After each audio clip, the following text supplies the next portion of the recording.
Halo semuanya, perkenalkan, saya Febrian Akbar Dirgantara dari SMA Negeri 1 Jember sebagai Ketua Tim. Halo semua, perkenalkan, saya Muhammad Khofi Aliazid dari SMA Negeri 1 Jember, di sini sebagai anggota tim.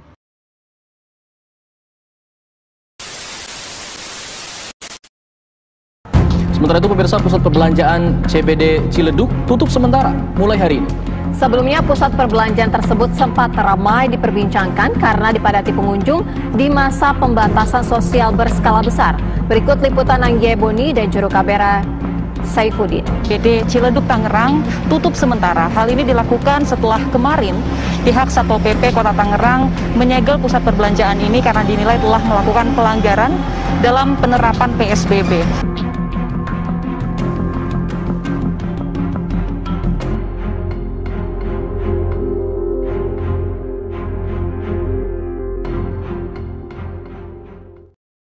Saat ini Indonesia sedang berada di masa pandemi COVID-19, di mana kasus terkonfirmasi positif COVID-19 di Indonesia terus meningkat. Untuk mengatasi hal tersebut, pemerintah Indonesia tidak henti-hentinya menerapkan berbagai kebijakan.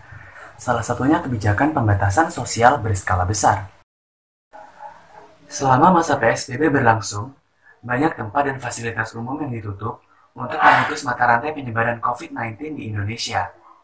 Namun sayangnya, angka kasus penyebaran positif COVID-19 di Indonesia tidak kunjung menurun.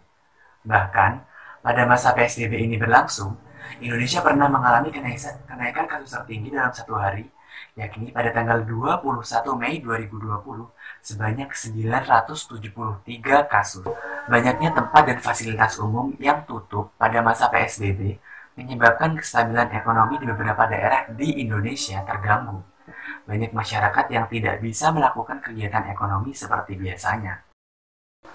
Oleh karena itu, pemerintah Indonesia memandang bahwa kebijakan PSBB tidak dapat diperpanjang terus-menerus. Presiden Indonesia Joko Widodo memutuskan untuk memberlakukan kebijakan baru supaya masyarakat Indonesia tetap dapat beraktivitas dalam suasana yang baru di tengah pandemi COVID-19. Kebijakan ini dikenal dengan istilah New Normal Life. Menurut Ketua Tim Pakar Gugus Tugas Percepatan Penanganan COVID-19, Wiku Adhisa Smita mengatakan bahwa New Normal Life adalah perubahan perilaku untuk tetap menjalankan aktivitas normal.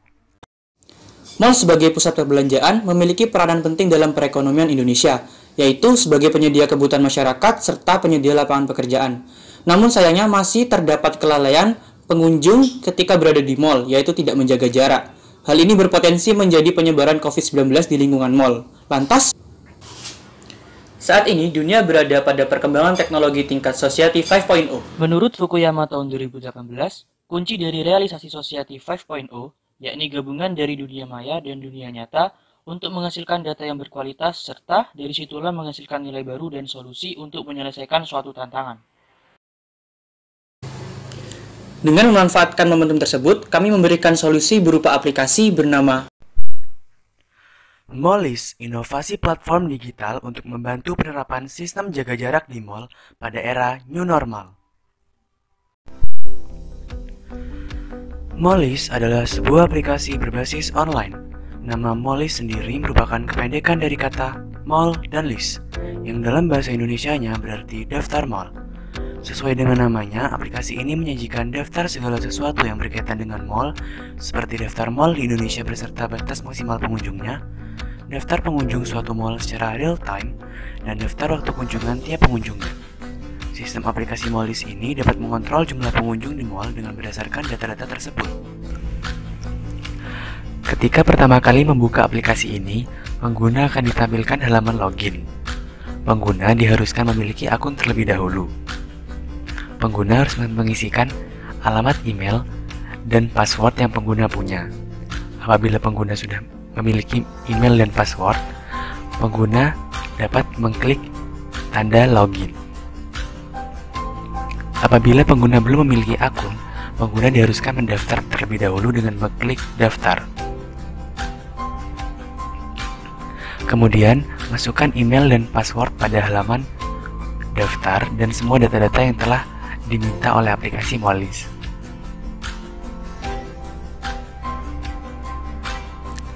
Setelah semua data yang dicantumkan benar, maka pengguna harus mengklik daftar. Setelah login, pengguna akan dibawa ke beranda utama. Di sana, ada beberapa fitur yang bisa digunakan oleh pengguna. Pertama adalah fitur cari mall. Di sini pengguna bisa mencari mall yang hendak dituju dengan mengetikkan nama mall tersebut. Selanjutnya, ada fitur populer minggu ini. Berisikan mall-mall yang sedang populer dan sering dikunjungi dalam kurun waktu 1 minggu. Selanjutnya, ada review mall. Berisikan daftar beberapa mall lengkap dengan informasi detail mengenai alamat, rating, fasilitas, dan jam kunjung. Selanjutnya ada beberapa menu pendukung seperti menu petunjuk, berisikan petunjuk penggunaan aplikasi.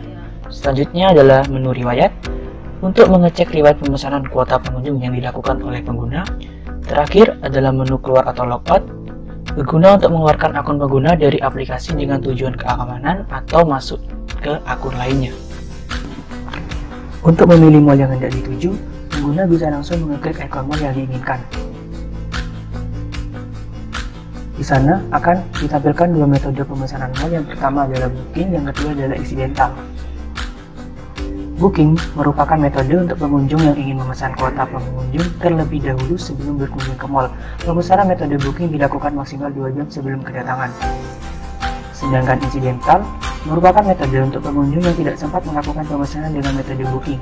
Pengunjung insidental dapat datang langsung ke mall dengan melakukan pemesanan di mall.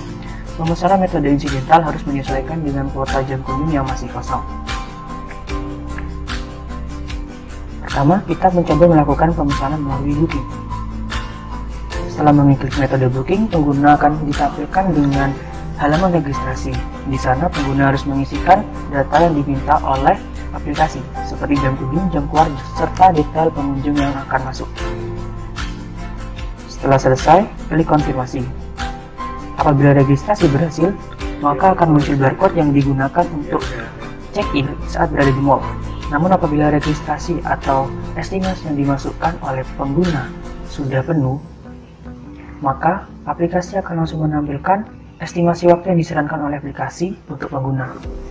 Pengguna bisa langsung memilih estimasi yang diinginkan. Dan apabila berhasil, akan langsung muncul barcode yang digunakan untuk check-in. Selanjutnya adalah metode insidental.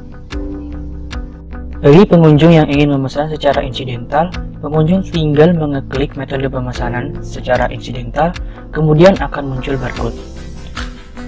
Jika pada jam itu kuota pengunjung masih tersedia, maka barcode akan langsung terdeteksi oleh alat scan. Namun apabila tidak, pengunjung akan diberikan estimasi waktu atau saran waktu yang bisa digunakan.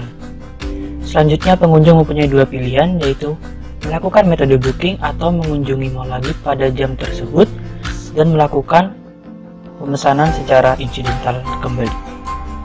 Baik pengunjung yang melakukan pemesanan secara incidental maupun booking, apabila pemesanan berhasil maka akan muncul barcode, di mana barcode ini nantinya akan di-scan pada alat bernama Molis Screen. Berikut adalah desain dari alat Molis Screen, di mana terdiri dari layar dan juga kamera pemindai. Pada kamera pemindai inilah barcode pada aplikasi akan di-scan untuk check-in dan check-out. Apabila check-in berhasil, maka akan terkonfirmasi pada layar. Pengunjung yang berada di mall harus mematuhi estimasi yang mereka buat. 15 menit sebelum estimasi habis, akan muncul notifikasi dari aplikasi agar segera melakukan check-out. Apabila melebihi waktu, maka akan mendapat konsekuensi berupa tidak bisa menggunakan aplikasi selama 1 minggu. Dengan adanya aplikasi Molis, diharapkan dapat membantu penerapan sistem jaga jarak di mall pada era new normal. Tetap patuhi protokol kesehatan dimanapun kita berada. Mari bersama lawan COVID-19.